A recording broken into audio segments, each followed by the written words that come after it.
రుద్రాక్ష ఏక శిరసాధార్యో భక్త్యా ద్విజోత్తమై. ఒక్క రుద్రాక్ష అయినా శిరస్సును ధరించాలి. ఇంకా తర్వాత వాళ్ళ అదృష్టాన్ని బట్టి 100, 108, 27, 54, 9 ఎన్నో కొన్ని రుద్రాక్షలు ధరించాలి. ధరిస్తే లాభం ఏమిటి? రుద్రాక్షధారణాదేవ రుద్రో భవత్య సంశయ.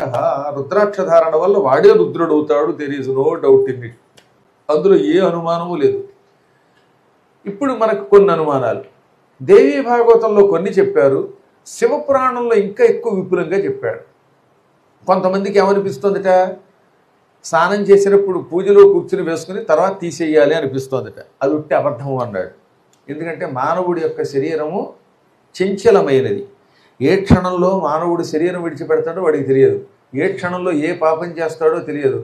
ఈ క్షణమే తప్ప ఒక క్షణం తర్వాత వీడు ఉంటాడో లేదో తెలియదు. అందుకే ఈ జీవితాన్ని క్షణికము అన్నారు.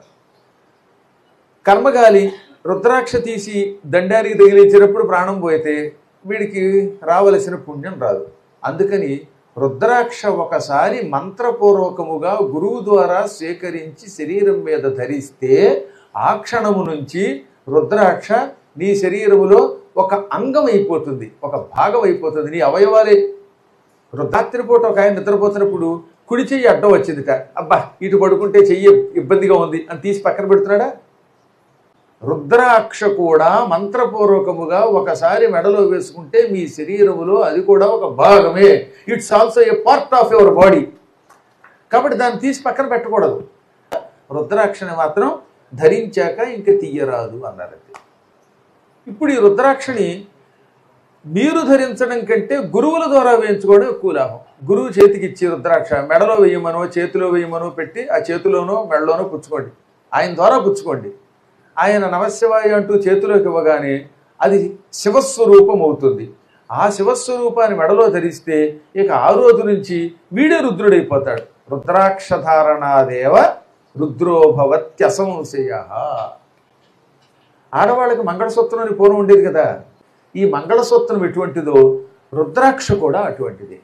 ఇక మగవాడికి మెడలో వేసుకునే గొలుసులో యజ్ఞోపవేతములో ఎటువంటివో ఇవి కూడా అటువంటివే. రుద్రాక్ష కైలాసాది ఊర్ధ్వలోకములకు ఏ ఖర్చు లేకుండా తీసుకెళ్లి అద్భుతమైన వేసాతో కూడిన పాస్పోర్ట్.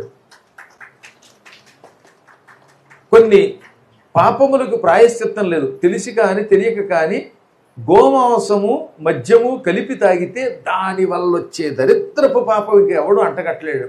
అది మహాపాపం. అది ఆ పాపములకు ప్రాయశ్చిత్తం ఏమిటి? ఇంక ఎప్పుడు మద్యము గోమాంసము తినను, తాగను, మద్యం తాగను, మాంసం తినను ఒట్టెట్టుకుని రుద్రాక్షని గురువు చేతి ద్వారా స్వీకరించి వడలో వేసుకుంటే అటువంటి భయంకర పాపం పోతుంది. ఇక ఒకటేంటండి, ఈ మానవుడు తిననిది లేదు, వాడు తినంది లేదు, విషం తప్ప, చూడంది లేదు, స్వర్గం తప్ప అన్నారు. అలాగా ఈ పాపములన్నిటికీ కూడా అభక్ష్య భక్షణ పాపములన్నిటికీ కూడా పరమ ప్రాయశ్చిత్తం రుద్రాక్ష మాత్రమే.